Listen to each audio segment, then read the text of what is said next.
We're live.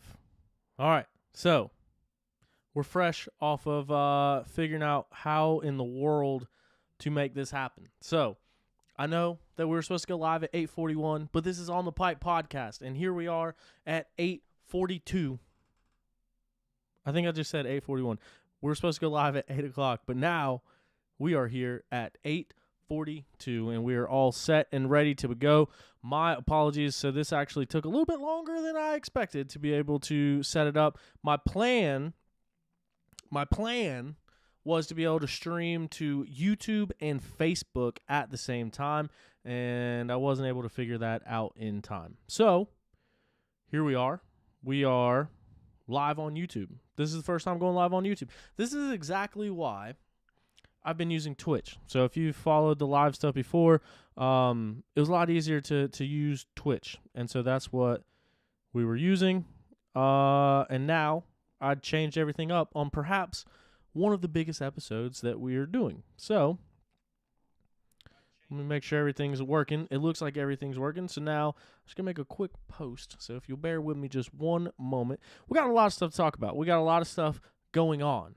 We've been up to something for quite some time, and we're finally about to find out what we have been up to. I'm excited about it. I'm super nervous about it. Trying to get this thing going. This is nerve-wracking to be able to do all this, to be able to host the show, have cognitive thoughts while simultaneously trying to run the show behind the scenes is absolutely absurd. It's hard to do. I got a computer right here that I'm managing everything on. I got a computer right there that I have all the stuff I'm supposed to talk about. I got a camera right here. I got a mic right here. I'm watching the stream over here. I got my phone right here. There's a lot of stuff going on. But if you are just joining, I see a couple people hopping in. We're going to start this thing here in just a moment. Just making a post to let everybody know that we started super late, but we're on YouTube right now. If you're watching this back after the fact, I apologize. I promise we're less than a minute away from starting the show. You can skip to then, or you can hang out for just a second. All right. We made the post. We're here. Everybody's here. We're ready to roll. I don't think I need to play the music. I think you know that this is where the drumming and stuff kicks in at. Yeah, so a lot to talk about, a lot going on. Thank you. Hello and welcome. Thanks for joining me for On the Pipe podcast. Today is Tuesday, November the 8th, 2022, years after zero. That is right.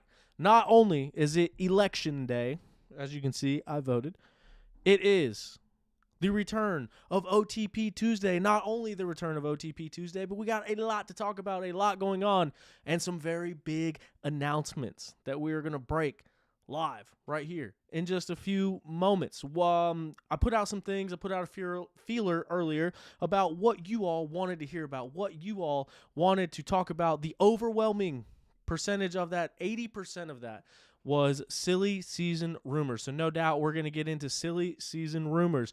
We're going to talk about the Mideast hair scramble that happened last weekend. Caleb Russell and Stu Baylor and Rui Barbosa and the rest of a pro class They threw down. They showed out. You know what I mean. They were all there. See, look, even my watch doesn't even know what I'm talking about. She's yelling at me. So we're going to talk about that. I got the call on 9:30 on Saturday night to announce the race Sunday morning. So I went up there to the Hickory Airport, Wilson's Airport in Hickory, North Carolina, and got to announce that race. And that was a race where it is very obvious that I was a fan with a microphone. It was a lot of fun to be a part of. We're going to talk about that here in a little bit.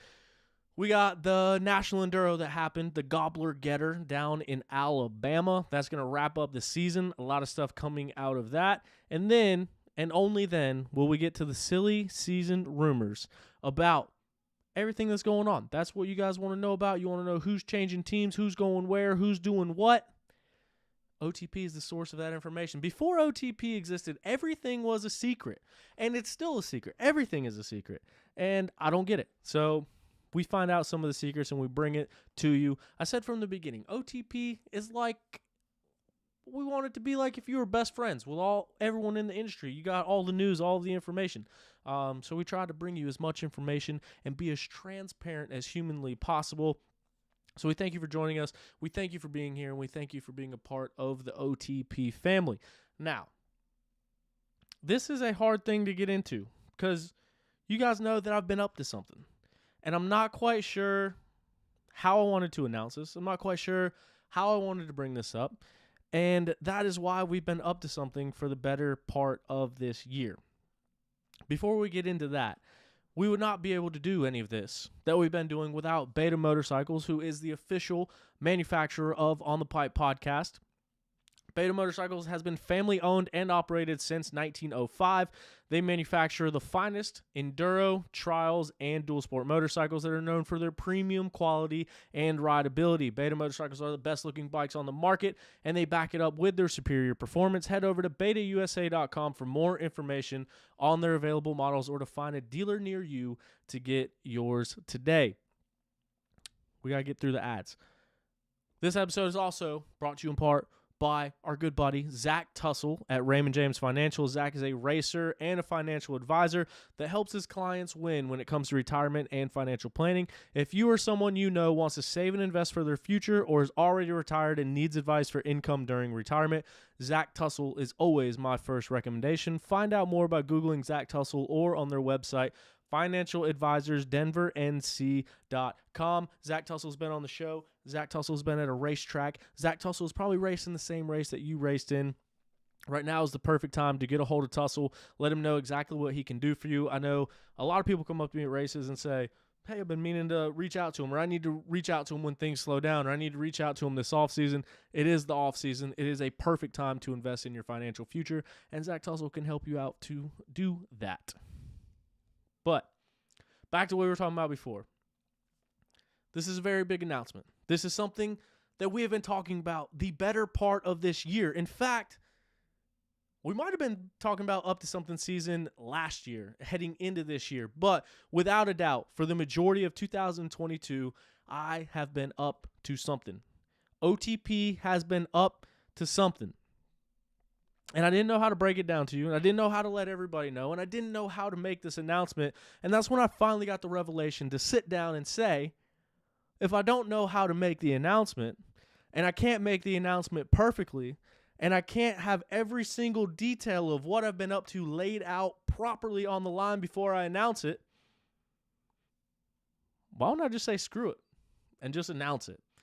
And so that is the approach that I told myself I would not take, and that is the approach that we're taking now. So back last year, to set the scene, everyone that listens to the show, everyone that's been listening to the show for a while, if you listen to the show that I put out at the end of last summer called Why I Disappeared for 3 Months, that kind of explains everything that was going on last year. When the Full Gas Sprint Enduro Series decided to shut down, I was first in line trying to take over the Full Gas Sprint Enduro Series. Everyone knows my involvement with the Full Gas Sprint Enduro Series, and helping Hooper out and being the announcer and getting to meet everyone in that Full Gas family. The creation of the U.S. Sprint Enduro that kind of undercut everything and kind of threw a wrench in the whole plan. That thing happened, and then came the opportunity for the National Enduro Series. Spent a few months of last year preparing to take over the National Enduro Series with an investor that we had at the time. And then at the last minute, that rug was pulled out from underneath us as well. So we kind of went into more detail on both of those stories in that episode. But this year, we decided that we were up to something. We started talking with people. That led us talking to more people. That led us talking to even more people. And that led to this whole entire thing that ended up becoming what it is. That being said, throughout this year, my shows that we've done with Stu Baylor, my shows that we've done with other pro riders, my shows that we've done with my buddy Tom, my buddy Craig, and everybody else who has been on the show, we've talked about a lot of different things that happen in race series. We've talked about the management of money of race series. We've talked about the way that riders are treated in race series. We have talked about the safety of race series. We have talked about the accessibility of race series. And that is why, After everything that happened last year and everything that has led us here to this year and every conversation that we have had and every opportunity that I've had to be a part of several different race series, I was an announcer for GNCC. I was the broadcast director for GNCC. I was a camera operator for GNCC. I was an announcer for the Full Gas Sprint Enduro Series. I helped lay out Full Gas Sprint Enduro Series tracks, pounding every single one of those stakes in the old regime and Full Gas Reloaded with the new regime. I was with them all year helping out as well. I've been the announcer for the Mideast Hare Scramble Series. I've been racing all of these series that we've mentioned, and that is why in 2023, OTP is going racing. That is right. Next year, I'm going to have my own series. I've been a part of all the different race series from the bottom to the top, from the inside to the out. We've talked about things, we've analyzed things, we've looked at things, and now it's time to give it a go. Time to give it a whirl. So next year in 2023, I, Tyler Shepardson, will have my own race series, and it will be presented by this very On the Pipe podcast. So this would not be possible without every single one of you that listens to the show, every single one of you that supports the show. And I think one of the best things about this show is having this platform to be able to talk about it, to explain what we're doing, to explain how the racing is going to go, exactly what's going to be done, and get our feedback and everything from you all, the viewer. Because at the end of the day, the listeners of this show are the people out at the racetracks each and every weekend, and we want to cater this thing to you. So this is a giant undertaking, and like I mentioned, I started out with an idea, and we had someone involved, and then someone else wanted to get involved, and so that's what delayed the original announcement of it. After going back and forth with them, decided to not do business together with that person, and then we went back to the original person, and then there was a new person, and now it looks like I just got to make this thing happen. So, as I mentioned, wanted to have every single detail in check. I wish that we did have every single detail in check. Unfortunately, we do not. But we're going to do it. We're going to put this thing together. We're going to make it happen. And I already got a lot of the base layers laid. Already got a lot of things in place. I want to give you guys dates as soon as possible, but we're just waiting on finalizing a couple different things. As you know, there's a lot of schedules that go out. There's a lot of stuff that happens. And we got to kind of work around some stuff, especially these first couple years as we grow. But OTP is going racing in 2023. So this is the, I guess, informal, formal announcement of our series. Now, the series is going to be a GP format. So J-Day is probably the most well-known GP format out here on the East Coast. Out on the West Coast, it used to be called the Big Six Series. Now it's the NGPC.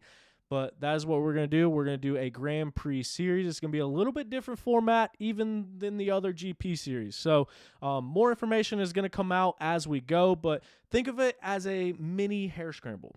Think of it as a mini hare scramble. That's the best way that I can put it. If you're not good at moto, you don't like riding moto, don't worry. It's going to be accommodating for all riders of all skill levels, for vet riders, for older riders, younger riders, C riders, B riders, A riders, pro riders, all of that.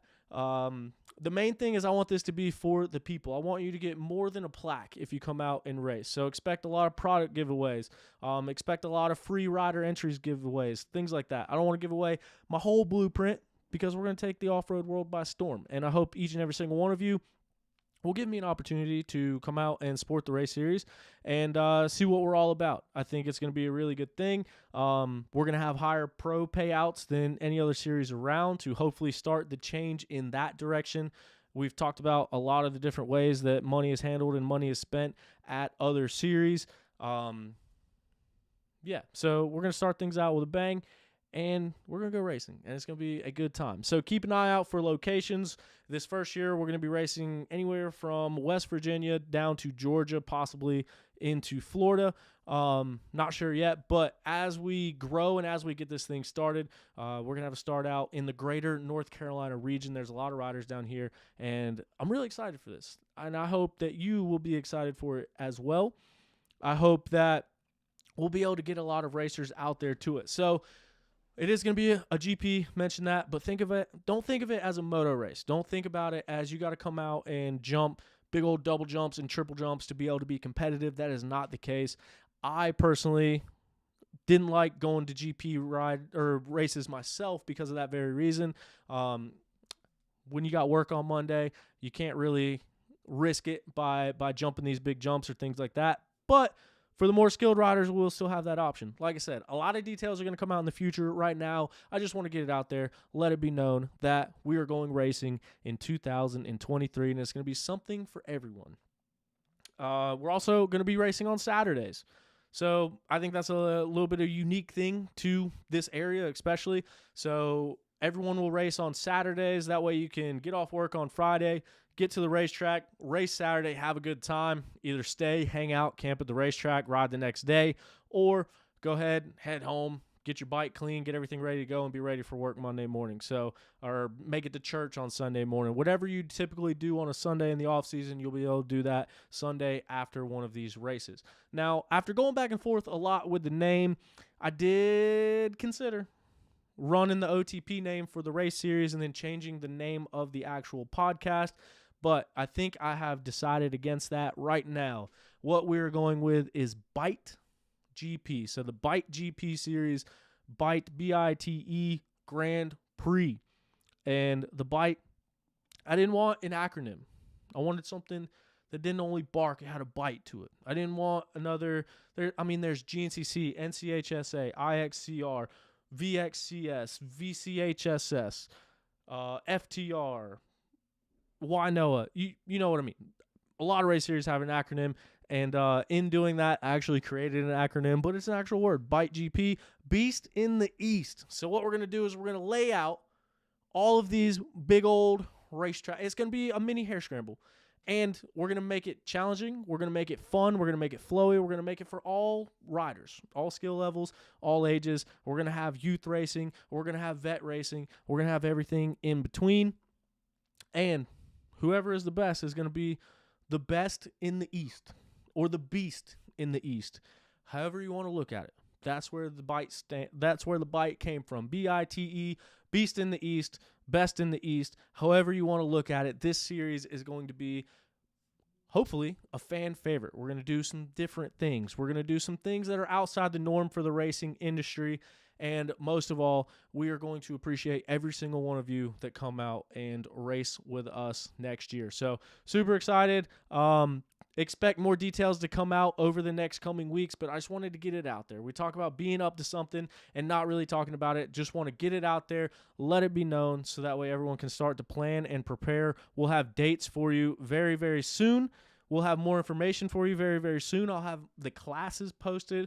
I'll have hopefully our locations posted, and throughout the rest of it, we'll learn more about how everything is going to pan out at the Bite GP series. We have an Instagram page if you want to check it out. The logo is being shifted and some things are being changed, but the idea of the logo is there. You can find it on Instagram already right now. By the time you're listening to this, by the time you're viewing this, the Instagram page is up and rolling. So if you could, head on over, give it a follow. That'll be your first place to stay updated with information as it comes out. But the Bike Grand Prix series presented by On the Pipe Podcast is underway. It's official. It is now out in the universe, and it'll be coming to a racetrack near you in 2023. Go ahead and give it a follow at Bite Grand Prix, and you can find it there. And I'm excited. And I was very nervous for this episode, and I was very scared to bring this part up, and now I feel like it was very lackluster. So hopefully that it was something pretty cool. I'm excited, but like I said, we've talked about race series. We've talked about what happens. We've talked about what goes on. We talked about what can be improved. And this is, you really realistically got to put my money where my mouth is. And we all know that my mouth has been all over the place this year as we've been talking about everything. And so that's the biggest thing. I want it to be the best experience for the riders. I want it to be the best experience for the pro riders. I want it to be the best experience for the amateur riders. I want it to be the best experience for spectators. And I can't tell. So I wasn't going to bring this up, but here we are. I have a notebook. This notebook right here is filled damn near from front to back of ideas. So as I mentioned, I've been involved with every series. I've been involved with GNCC. I've been involved with Mideast. I've been involved with Full Gas. I've been involved with National Enduro. I've been involved with all of that. And so I've kind of been able to take things from each of those series, sees what works, sees what doesn't work, and hopefully we can blend that all together to make this series something fun, something fresh, something entertaining. And yeah, I don't want to take too much more time talking about it just because now I feel like I'm going in circles. But that's the big news. That's up to something season. That is the main thing of what we have been up to. So just from the absolute bottom of my heart, I can't say this enough. And I know I say it a lot. I know I say it on a lot of shows, but I mean it sincerely from the bottom of my heart. Thank you to each and every single one of you that has listened to this podcast, that has watched this podcast, that has followed and supported this podcast up to this point. And we also got some more plans for the podcast coming up as well. But yeah, that's the big thing on the horizon is Bike GP, Bike Grand Prix. We're going racing. Bike GP presented by OTP 2023, baby.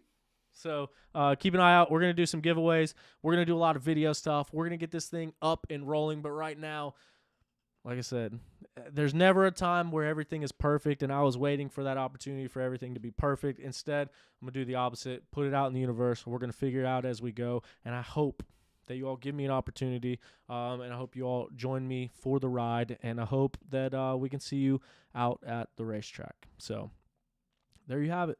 Everyone knows what I'm up to. So we got a bunch of other stuff to talk about. Like I said, one of the biggest things that we saw was silly season. Everyone wants to know. Who's racing where? Who's going to what team? Who's riding what bike? That's going to be the biggest thing that we talk about. We're going to talk about all that. We're also live on YouTube, so if you want to drop some comments, you want to ask some questions, you want to go through any of that, drop me a question. I'm pretty sure that I can see them all in here. I can see a couple comments. I don't know how many have come through, but I can see them in here, allegedly. So if you have any questions, you have any comments, feel free to let me know. But we're going to start things off at the Mideast Hare Scramble last weekend at the airport, Wilson's Airport in Hickory, North Carolina. It was one of those moments that I won't forget. Like I said, I was actually out for Halloween. It was the day after Halloween. So Halloween, no, it wasn't. It was the day before Halloween. But we were out Saturday night for Halloween, and I got a call at 9:30 at night that they needed an announcer for Sunday. And so I ended up going down there. It was a big money race. There was a $10,000 pro purse, and that drew everyone out. I mean, that drew a lot of attention. You start putting that much money on something, people are going to come. So when you're looking at the Bike Grand Prix Series, we're going to have the biggest pro payout that's out there. We talked about it. We've talked about money. We've talked about all this, all that. It's easy to talk about it. We're going to be about it, and we're going to start things off with that. But when this one race series decided to pay out a big purse, we saw Stu Baylor come out. We saw Caleb Russell come out. We saw Rui Barbosa come out. Jonathan Johnson, Jesse Ansley, Mason Simmons, Tyler Palmer, Michael DeLosa, Andrew Van Atta, Levi Elliott, Zach Davison, Austin Lee, Nate Davis. All of them were out there in the pro class. When was the last time you saw Austin Lee on the 1-2-3 with a mohawk out there on a racetrack? You know what I mean? We brought him out of retirement. We bought the GOAT, the greatest of all time, Caleb Russell, came out of retirement to race for this purse and get some Christmas money. It was a $10,000 purse. It was $3,000 to the winner. Caleb Russell has 3 kids. That's $1,000 per kid for Christmas if he wins. So he came out and went racing. And then they all get there and they announce that it's going to be a Le Mans start. So you got 13 pro riders, probably 17 torn ACLs between the 13 pro riders, and now they got to sprint down the starting stretch to get to their bike, turn their bike on, and get going. Stu Baylor was the very last person into the woods. He was the last person to make it to his bike and couldn't get it to fire. Caleb Russell was on a brand new bike talking about the new starters, how he couldn't find the new starter button to get it to fire, so he didn't get off to a bad start. But you know who did get off to a good start? Tyler Palmer, the local legend out of Denver, North Carolina. Skinny himself, the adopted Australian, got out to the whole shot and the early lead and came through the barrels on the first lap, leading the way. So he held on to that lead for the entire lap and led lap 1 over this stat class that was all racing for all this money. But next time we saw them around, we would see a new leader, Rui Barbosa. Rui Barbosa was on rails. Rui Barbosa wanted this money.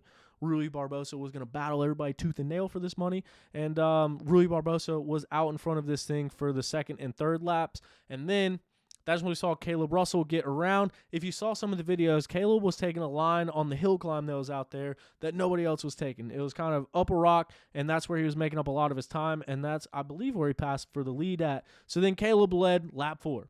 Caleb came around. He got the 2-lap card in the lead, lap 5. Comes around, white flag lap, Caleb Russell, your leader, lap 6. But Stu Baylor had worked his way up through the pack and was right behind. Stu Baylor, dead last start, 5th place after the first lap, 3rd place after the second lap, back to 4th place for the 3rd lap, back up to 3rd place for laps 3, 4, into 2nd on lap, 6. And then, I guess it was 2 laps ago when Stu took over the lead. Tight track, small track, make the track hard for passing. And so Stu Baylor was able to get the lead. Actually, I believe from what they said, Caleb Russell and everyone got caught up with a lapper, and that's where Stu was able to make the pass. And then it's just such a hard track to pass on that Stu and Caleb just rode wheel to wheel until the very end. So it came down to the absolute last couple turns, and Stu Baylor was able to hold on and get the win. And that put Caleb Russell, the GOAT himself, in the number 2 spot, and Rui Barbosa would hold on for 3rd place. Now, one of the cool parts about that for me was doing the podium afterwards, because you're looking at it. You got a class of some retired guys that came out. You got young guys. You got privateers. You got guys that came out of retirement without a sticker on their bike that are racing in the pro class for this money. And then you got the greatest of all time, and probably the most popular factory rider that there is on the circuit right now in Stu Baylor. We all know the battles that Stu and Caleb have had. We all know the mentality that Stu and Caleb have. We all know how many races they have had against each other. For them, with Stu's season, missing most of the season, with Caleb's season, now this is 2nd season being retired. He comes back, and those two get the juices flowing again and get to battle each other. And it was just really cool. I sat back and looked at that podium and was like, this is really happening right now. In the middle of Hickory, North Carolina, we got the greatest of all time. We got the, Stu's 5-time National Enduro champion, GNCC contender every year, and all up on a stage. And then Rui Barbosa, who led a couple laps of the race and stayed right there with him the whole time as well. So Rui, always fun to talk to on the podium, a very appreciative and very cool guy Rui is. And then we get over to Caleb Russell, and one of the comments that I've gotten more than anything is, and it's actually funny to me, but Caleb is one of those guys where it's hard to get any emotion out of him. So up on the podium, got to going back and forth a little bit, and got him laughing, got him smiling, and talking about the race. And it was just such a surreal moment for me just to be up there talking to him again 2 years after he retires, talking to him up on a podium. Caleb, obviously, I think a 4-time full gas sprint enduro champion. So had my fair share of winter interviews with Caleb over the years. So it's cool to be up there, see him and now his 3 kids out at the racetrack. Crew took home a win in the morning race as well, his son. And to be up there on the podium and to get him to crack a couple smiles and talk and banter back and forth was pretty cool. And then obviously him and Stu going back and forth as well. But yeah, it was just it was a memorable moment. It was definitely something really cool, something that I was excited about, and something that like I said, just be one of those ones that you remember. But then fast forward to this past weekend, just 2 days ago down in Alabama, it was the Gobbler Getter National Enduro. As you may or may not have known, the owner of Enduro Engineering was the owner of the National Enduro Series, and obviously a sponsor of the series, with that being the case. And they put a bounty on the year. So what that means is if a rider was to win all 6 tests at the beginning of the year, they would win an extra $1,000. If nobody did it the first round, it'd go to $2,000 at the second round. If nobody did it then, it would go to $3,000 at the third round. It made it all the way to the season finale. Nobody had claimed the bounty. Nobody had won all 6 tests in a day. Now, that being said, if someone won 5 tests and someone spoiled it, then they would get paid $1,000 for spoiling the bounty for that other rider. Well, this past weekend, it was an $8,000 bounty heading into the season finale. Josh, Toth like both, goes out, Wins the first test. What? Wins the second test. What? Wins the third test. Wins the fourth test. Wins the fifth test. Look, he won so many tests, I can't even talk anymore. That's how many tests he won. And then he won the final test and won the day by about 2 minutes and took home an extra $8,000 for doing so. So that was pretty cool to see. I'm sure that payday is a really cool payday to get. Maybe one day we'll be paying that out every race to the winner. You know what I mean? Because now we're race promoters. I see a lot of people joining in here afterwards. If you missed the big announcement, we've been up to something.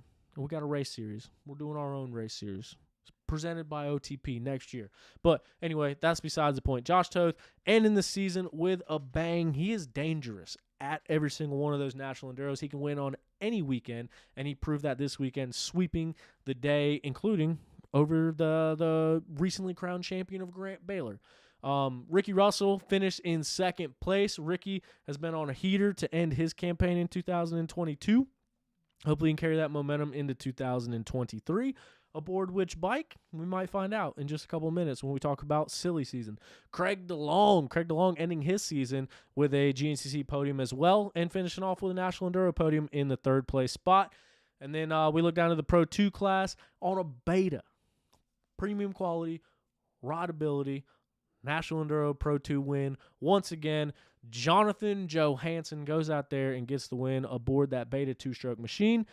Steve Nicholas will end on the podium in second place, so I know that's a big weekend for Steve there. And then Will Stievenpiper will round out the Pro 2 podium on the day, which puts a fella that we all know, a fella that is close to the show, a fella that is your friend and mine, Ben Nelko, in the number 4 place spot. But with him being there in that 4th place spot, he wrapped up the 2022 National Enduro Pro 2 Championship, making it his second title of 2022. Just a few months ago, he won the Pro 2 Championship at the Full Gas Sprint Enduro Series, and now he ends the season with a national championship, a national number 1 plate in that Pro 2 class. So super stoked for Ben Nelko, a good buddy of mine, to get the win, to dig deep, and end up with 2 titles in 22.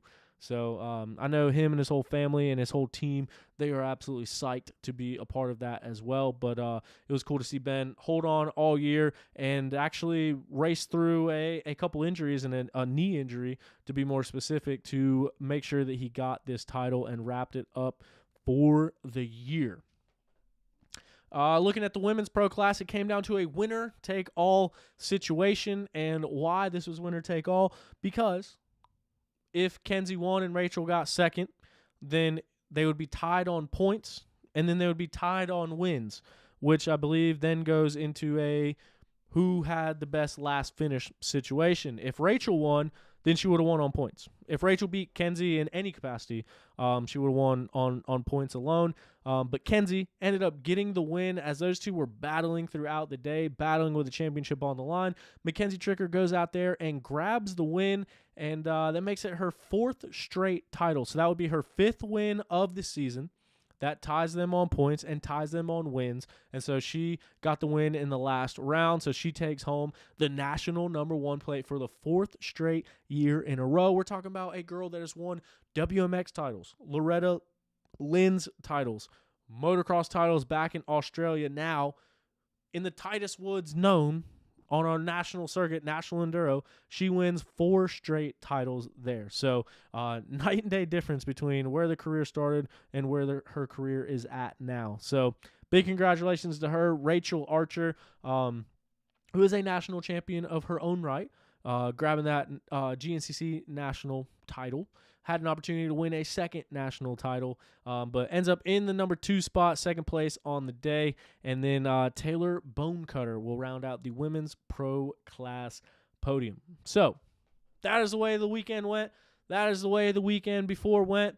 And we talked about a lot of things. We talked about what we've been up to. So now let's talk about what's on everybody else's mind. And it seems from all of our stories that everyone replied to is silly season. So, and silly season is something that I've kind of been talking about all year long. Like, as I find out information, I say that information that I might have heard on the show. But it seems like a lot of that has been missed by the wayside. And that's okay because we can talk about it once again. So let's run through this. And if I forget anybody, please let me know in the comments who I forgot or who you would like to know about if I don't mention them.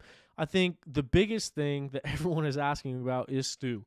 So we'll start there. What is Stu doing? What bike is Stu going to be on? We saw Stu ride for Sherco for a few races, and then we all know how that whole thing went down. Then we saw Stu race a Husqvarna. Then we saw Stu race a Kawasaki. Then we saw Stu put one on a podium, a Kawasaki that he built himself. And then we saw Stu sign to Ampro Yamaha, where he came out and won his first GNCC back. Then he won his second GNCC back. Then he won his third GNCC back.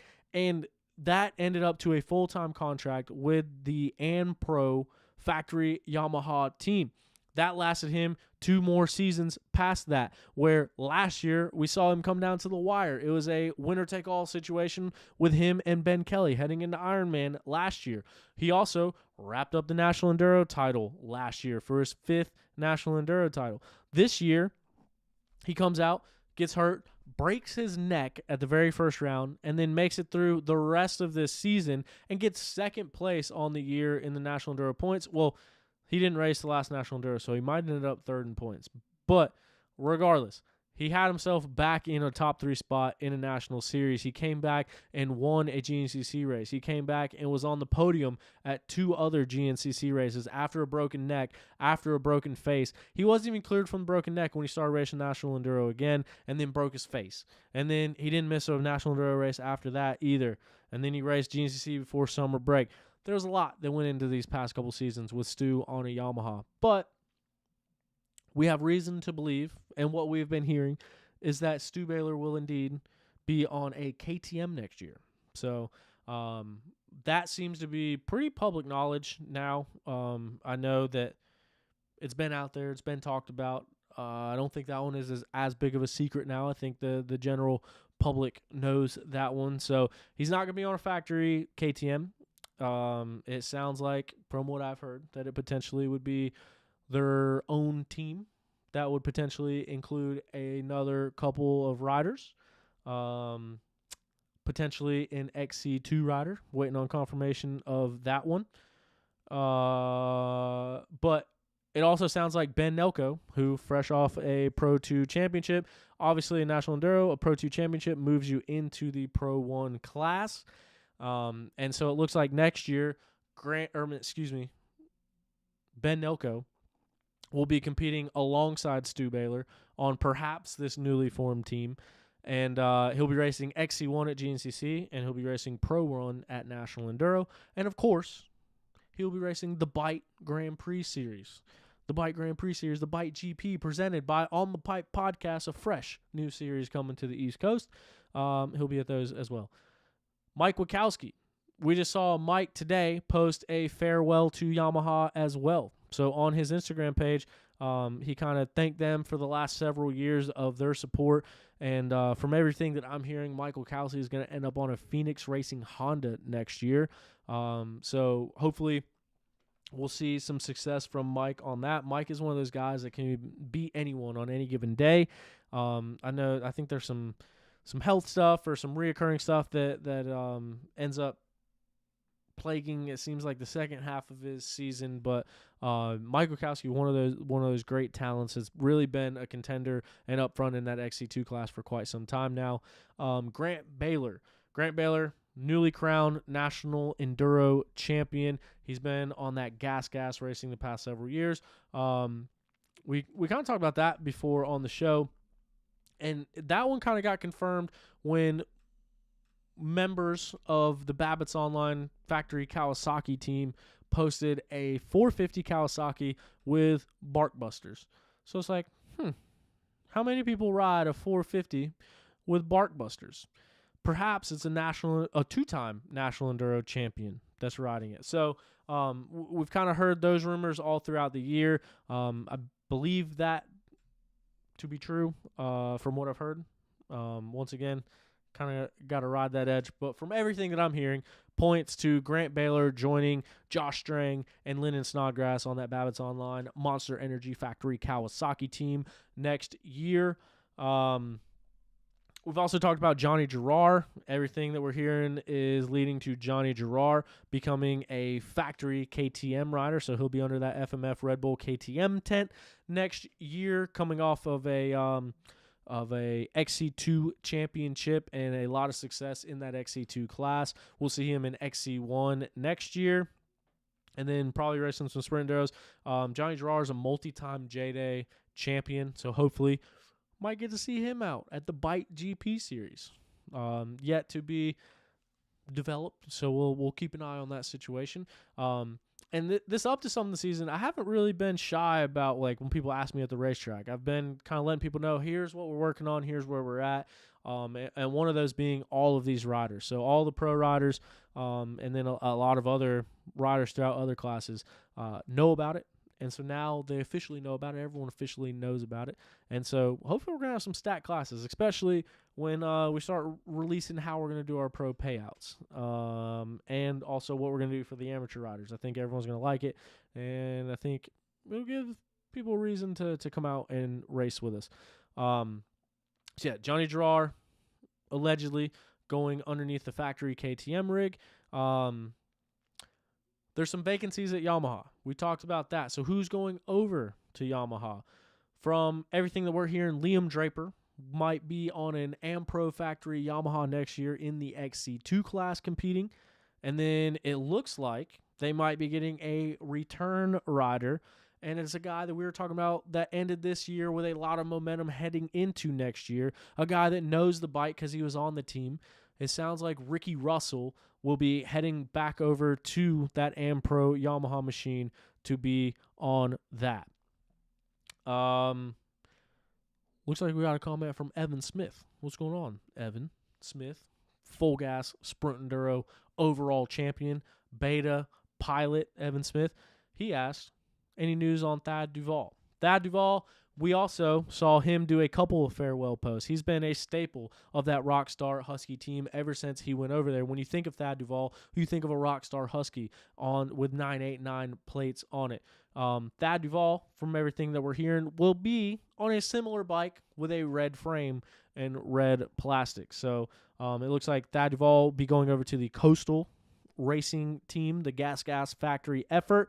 So just a couple semis down, same management, same bikes, all that kind of stuff. So he should be able to get a hold of that bike and get pretty comfortable, pretty familiar on it right away. So that is where that pans out. A couple riders that I don't know about, Lane Michael. Lane Michael won a Sprint Enduro championship. And I don't know where he's at. That's one person I haven't really heard anything about. Not sure where he's going to end up at. There's still available teams out there. Rui Barbosa announced on the Mideast podium that he'll be staying with Phoenix Honda next year, so that's really cool for him. Cody Barnes will be staying with Phoenix Honda as well. Josh Strang will be staying with that Babbitt's Kawasaki team. Who else are we missing? From the factory guys, I think we got everybody. Is there any factory guys that we didn't mention? Jordan Ashburn, the reigning champion, will be on that Magna 1 team. I heard some rumors about Jordan earlier in the year. I haven't heard it confirmed or denied ever since then. But that's a pretty big one that I'm not gonna go into that because I don't know for sure what's going on with it. Trevor Bollinger did re-sign with Husqvarna. So he's dealing with that tibia plateau injury right now. So rehabbing that and getting back into race shape. He'll be on that Rockstar Husky. Going forward, Craig DeLong will be staying with Husky as well, from what I know, from what I've been told. Ben Kelly going into last year, so his championship season, the year after he won the championship, he signed like an 84-year-long deal with Factory KTM. So I think Ben Kelly will be another guy kind of like Caleb Russell will end up retiring underneath that tent. So we'll see. But yeah, in all seriousness, I believe he's signed through 2025. I think it was a 3 or 4 year contract they signed at the time. So KTM really investing in Ben Kelly and Ben Kelly's future, which as he comes off of a shoulder surgery and a compound tib fib fracture. It's nice to know you got a team supporting you, and it's nice to know that you got a team that's behind you, because we saw him dominate coming out at the first few rounds of the GNCC this year. And by first few, I mean 7. He won 7 in a row and did it in pretty solidifying fashion. So, yeah. That's where we're at. And I see that we just got like double the amount of viewers. So if there's anybody out there that didn't hear any of this, that wants to know any information, we talked about silly season. We talked about what we're up to and what we're up to for next year. We talked about National Enduro. We talked about Mideast racing. And we talked about voting. Go out and vote. See? I voted. It's right there on my shirt. So, yeah. I don't see any other names popping up in here. I think we got everything covered. Beta, from what I know, from what I've told, from conversations I've had, it seems like they're staying the exact same. Evan Smith, Jonathan Johnson, Jason Lipscomb. Sounds like that's going to be the returning team for the Beta team next year. I haven't heard anything from the girls' side of things. Taylor Jones is the only, well, I guess Taylor and Rachel Archer are both factory supported. But I haven't heard anything on the girl side of thing. Anybody that might be changing bikes or going somewhere else or doing any of that kind of stuff. I see the comments going on about Evan Smith. I get confused about the Evan Smiths a lot of times. So, if it is not Beta Rider Evan Smith, you confuse me and a lot of people. But it's cool. Yeah, so it looks like this comment thing works out. People that have watched on Twitch versus YouTube, let me know what you like better. Is it easier, more accessible on YouTube, or do you like it better on Twitch? For people that are coming in now, we're up to something. It's the Byte GP series. I've felt my watch vibrating, and I kind of looked at my phone. It looks like we're getting a lot of followers or getting some people to follow the account. It's Byte Grand Prix, at Byte Grand Prix. If you want to check it out on Instagram, that's Byte, like, you know what I mean? BITE. Or Beast in the East Grand Prix. If you win that class, you'll be able to say that you're the best in the East at GP dirt bike motorcycle racing. But I saw a comment up here come through earlier, kind of right when I was in the middle of a rant. Let me see if I can go back and find it, because it was a good one. Our own race series so that there's less BS. LOL, I love it. That's what Kobe Wilson said. And that's exactly what I want you all to think about this. This is our race series. I'm starting a race series for us. It is our race series. And that's the cool thing about having OTP, to come out here and explain exactly what is going on, to explain exactly what we're going to do. As soon as we get information, we're going to present it to you. We're going to talk to the riders. We're going to talk to pro riders, to amateur riders, to parents even. It is a community. That is what we're building. We're not building a race series. We're building a community. We're developing ways to give back to people. We are coming up with a fun format that's still going to be a little bit different than the GP series that are out there, but it's going to be fun for the weekend warrior, the older guys that don't want to race for 2 hours, that don't want to race for 3 hours. This race series, you're going to have the opportunity to do shorter motos, or you can do multiple classes, multiple motos. You can race as long or as short as you want. If you race as short as you want, I guess you won't do very well. But if you race the allotted motos, it'll be plenty. You don't have to be in tip-top race shape. You don't have to work out 5 days a week, come out and race it.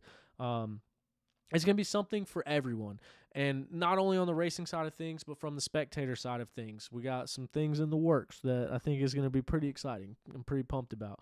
But yeah, that's the biggest thing. I want this to be a community. I want to get your feedback. I am in this for the sport. I am in this for growing the sport. I am in this for helping change the sport. I am in this to help grow what we can give back to the sport. And that's why I want everyone's feedback, so that we can move forward and progress the sport and progress the way that things get done, progress the way that things look at it, and I couldn't be more excited. So hope we can make this thing happen. I hope you guys can come check out some races, and yeah, very scary, but very exciting.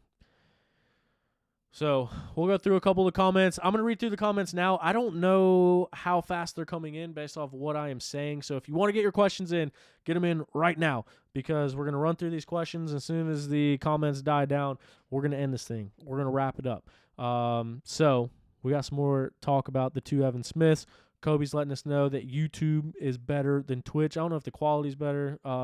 With Twitch, I think you might have to have an account to even watch. So that's why I want to do YouTube. I was trying to broadcast to YouTube and Facebook at the same time so we could capture everything, but I couldn't figure it out. And after 40 minutes of trying, I just decided to go straight on here. What about XC2 riders? Jesse Ansley. That is a great question. A lot of the XC2 riders I don't know about. We talked about guys that are staying the same. Cody Barnes, Rui Barbosa, Lennon Snodgrass, obviously defending that number 1 plate. The only real big XC2 moves that we know of, allegedly, is Liam Draper going to Ampro Factory Yamaha to ride that one. Oh, I forgot one of the biggest things. One of the biggest things that we need to talk about. Liam Draper going to Ampro Yamaha and Mike Wachowski going over to Phoenix Racing Honda. You talked about Jesse Ansley specifically. I spoke with Jesse. He's going to be on a KTM next year. So he's not changing brands. I don't know anything beyond that, but it sounds like he will be on a KTM next year. Is there going to be a vintage class for Big Rig Craig? We're going to have to work on that, but he's selling his vintage bikes. But,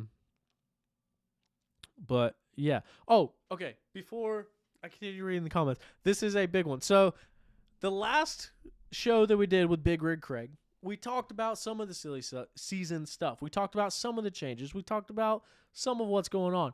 In that show, I talked about an outlandish rumor that there's no way could have been true. It was so preposterous that there's no way it could be true. And I mentioned it on the air. And when I woke up the next day, I had 2 text messages and 3 DMs from people in the industry that were very mad that I said what I said, which it seems like it is absolutely true from the way that people were so upset that it got out. And that big news that I thought was no way could be possible. I said it laughing on the last show. Zach Osborne, 2-time 250 motocross champion, 250 supercross champion, 1-time 450 motocross champion, long-time supercross motocross factory guy. Zach Osborne is going to be a full-time GNCC racer next year in the XC2 class on a Yamaha. Allegedly. Let me put that out there. Allegedly. It just sounded so preposterous that it couldn't be true. And then we casually mentioned it on the show, and based off of some of the reactions that I got, I believe that to be pretty true. But as everything that we've mentioned in this show, we do not know anything for sure. But all the signs are pointing towards Zach Osborne being a full-time factory Yamaha rider in the XC2 class of GNCC next year. So that's going to be crazy. I don't know how. That's going to be one to watch. It's going to be one to keep an eye on. Other XC2 guys, I'm trying to think. From everything I know, Ryder Lafferty staying the same. Trying to think of like what other top guys are out there. We talked about Johnny. We talked about Evan. They're both staying at Beta. So yeah, we'll go through some of these other ones. We got people asking about Stu. We did talk about Stu. Those are reiterated again in the comments. Michael Kowski leaving Yamaha. We just talked about that as well. He posted today that he will be leaving Yamaha, and we expect him to be on a Phoenix Racing Honda for next year. You may have already said it, but what are you thinking the track will be like? So I assume that you were talking about what will the track be like for the Byte GP series. And the best way I can explain it to you is the first year we will pretty much only exclusively go to motocross tracks. So expect dang near a full lap on whatever motocross track that we are at. And then anywhere from a mile to 2 miles, maybe more, maybe less, depending on the location, of woods. So that will be one giant lap. You'll do a lap around the motocross track, dive into the woods, race some woods a little bit, and then come back out. But we're going to make it big, wide, open, multiple lines for passing.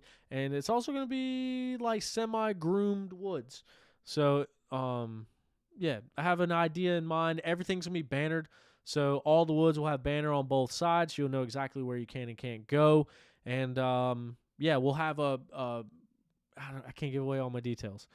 It's going to be fun, and you're going to see a lot of information coming out as far as how the events are ran, what we're going to do, some of the different things that we're going to do. You'll see that in incoming weeks, but that is what the tracks will be like.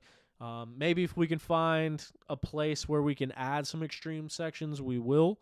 As far as like an enduro cross section, we'll do what we can. But yeah, tracks will be fun. I promise. And keep in mind, a guy that doesn't like jumping motorcycles is putting on these races. So for the pro and A guys, you're going to have to jump things. I'm sorry. You're pro and A riders, you're going to have to jump stuff. For everybody else, we got a couple different options to where you don't have to risk your life and limb by getting in the air, but you'll still be able to remain competitive. So be on the lookout for that. Michael Cassidy leaving. What about Josh Toth? Didn't you say he was doing a Ryan Sipe style deal? So that's what I heard a while ago. Haven't really heard any developments on that, so I can't really speak to it with as much confidence as everything else that we've talked about and everyone else that we've mentioned. But the last I heard before was that was kind of the direction that they were trying to go into, which Josh Toth, one of the most talented people on a motorcycle that you could possibly watch. And if he was to go into a Ryan Sipe style role where he's doing a little bit of this, a little bit of that, I think that would be right up his alley. I think racing the same series and competing in the same series can kind of burn everyone out. And I think anybody that can make a living doing what they want to do on a dirt bike, I'm all for it. I'll do anything to make it happen. I'll do anything to see it happen. I want it to happen for everybody. That being said, Josh Jones will be a prime candidate to do something like that. Ryan Sipes, one of the new owners of the National Enduro Series, was out at the National Enduro Series this past weekend, out on crutches. He's been through several different surgeries for a broken pelvis that he sustained. So I don't know. That would make a lot of sense. But like I said, I haven't heard enough to really confirm that with confidence. But that is what I heard, and that's also what I think would make a lot of sense. Josh Toth did a backflip on a Yamaha YZ125, like off of a freestyle ramp. Did a backflip to dirt. He's insane. He just won 6 straight tests and took home $8,000 for doing it this past weekend. So Toth, like both, he's a prime candidate for that. Do you need any help with the series as in workers? I need all the help with the series as in workers. That's been one of the most, I'll tell you the things that I'm worried about since we got everyone here. I'm worried about finding workers, finding someone that can run scoring, finding someone that can run signups, finding someone that can help cut track, lay out track, put up banner, and then be there during the race to put banner back up when people run through it, to stage people. There's a lot. And like I said, I got this notebook full of stuff. So yes, I do need help with workers. If you are interested in helping out with the new Bike Grand Prix series presented by On the Pipe Podcast, please shoot me a message. I need all the help that I can get. I got a couple of my very good buddies that are already on board that will be full-time workers with me. I think Big Rig Craig will be joining us out there, as well as my good buddy, and he was actually on the show as well, Robert Berry, who is a District 29 legend, local motocross legend, grew up racing moto. Now he is a moto coach. He'll be helping me out with the series as well. But we definitely need workers. We definitely need hands on deck. And like I said, for the first year, right now I'm thinking 6 rounds is going to be the sweet spot. I'm still kind of in between 6 or 8, but with it being November and with us trying to fit in with all the other dates, I'm thinking 6 rounds. So we'll need workers, ideally, that can commit to all 6 rounds. That's another aspect of the series that I kind of want to change, how we treat workers. So hopefully we can turn that into a big family. Hopefully we can get workers that are going to be on all the rounds, so that way we can be with the same team and all know what's going on and share the same goals. So if you are interested or willing to help out, love to hear from you. Also, safety. I was a safety guy in my previous job. We've talked about safety a lot on here. I plan to do a couple things to hopefully make this one of the safest events that you could race. So that way you could go to the race and know that if something were to happen to you or a loved one or a friend, buddy, competitor, whoever, anyone, that you'd be in good hands. We also got some really good ideas as well for fundraising. hopefully at each and every event we can give back to a specific cause. That's one thing that I really want to do, is do some fundraising, do some charitable type things, philanthropy, if you will. So right now the idea is that every round will have a specific thing in mind that we'll raise money for in a couple different ways, and just kind of ways to give back to riders, give back to the community, give back to causes that matter to our family, our OTP family, our soon-to-be Bite GP family. Plan to do a lot of things like that. So I'm excited about it. So, yeah, workers, anybody like that, shoot me a message because, like I said, we're going to need some good folks out there. JoJo Cunningham, XC2. Grant Davis, XC2. From what I know, Grant Davis will be going to XC2, from what I believe. And then JoJo Cunningham, everything that we've heard, and Stu, I think, said it on the show, or maybe Craig said it on the show, someone said it on the show, that he'll be doing another year in the amateur classes and then moving up to XC2 in 24. Heard Grant Davis will be on a KTM. Any truth to that? Without going into a lot of detail, I'll just say no. I think Grant Davis will be on a Kawasaki next year. JoJo saying 250A. Grant is going XC2. That is what I believe to be the case as well. Brandon Bowlinger's on here. Ken Roxon racing first 3 rounds of GNCC on a Triumph. He would run the new series, but he doesn't want to bite off too much. He can't bite off more than he can chew, because that is, Ken Roxon wouldn't be the beast of the East, the beast in the East.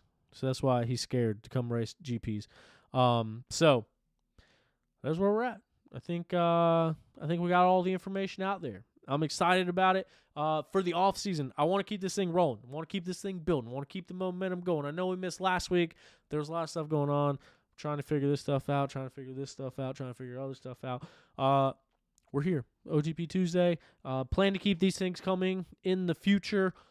Plan to have some guests on, so if you have any suggestions for guests, shoot me a message, let me know. We'll get some riders on, get some crew members on, get some team owners on. I want to hear from Chris Landers.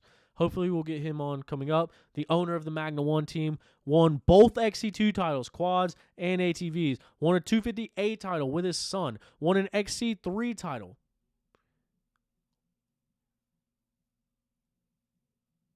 I don't want to say that's all. Like, I think that's all, but I think that is all. But that's also everyone on that team winning a championship. So hopefully we can talk from him and the mastermind that formed that whole team. I still think that's crazy. Both XC1 titles, an XC3 title, a 250A title. It's insane. So hopefully we can hear from him in the coming weeks. But yeah, just a lot of people. We've had a lot of people that have been on board, then off board, then on board, then off board. So hopefully we'll be able to use the off season to run through all sorts of fun, unique guests and hear their stories and hear what's going on. But the big news is that we're up to something, and now we can finally tell you what we're up to. Bite GP, the Bite Grand Prix, presented by OTP 2023, baby. It's coming at you live, 2023. You heard it here first on the Pipe Podcast. Thank you so much for listening. Thank you so much for being involved with this show, with this sport. As always, be a friend, tell a friend. If you like OTP, let somebody know about it, because couldn't do it without you. And look forward to seeing you at the racetracks next year. And yeah, follow the new page at Bite Grand Prix on Instagram. And then be on the lookout for a lot of fun stuff coming up. A lot of cool announcements coming up. Also, sponsors. We need sponsors. So if you want to sponsor a podcast or a race series, I promise, give me a little bit of time. This is going to be the biggest and most premier thing around. So that being said, thank you so very much for listening. Hit up Zach Tussle with Raymond James Financial to get your financial future mapped out. Financial Advisors, Denver, NC. Excuse me, I did not mean to burp into the mic. Financial Advisors, DenverNC.com, or find Zach on social media. Shoot him a DM. He'll be more than happy to get back to you, reach out to you. Zach Tussle, he was on the show. You can find the spelling of his name there. And always check out BetaUSA.com. Find out why their bikes are so awesome. Also check out ArmorGraphics.com. But yeah, thank you all so much for listening. We will see you next week for On the Pipe Podcast, where we'll have even more news, even more excitement coming from you. Thanks for watching. Thanks for listening. Be a friend, tell a friend. And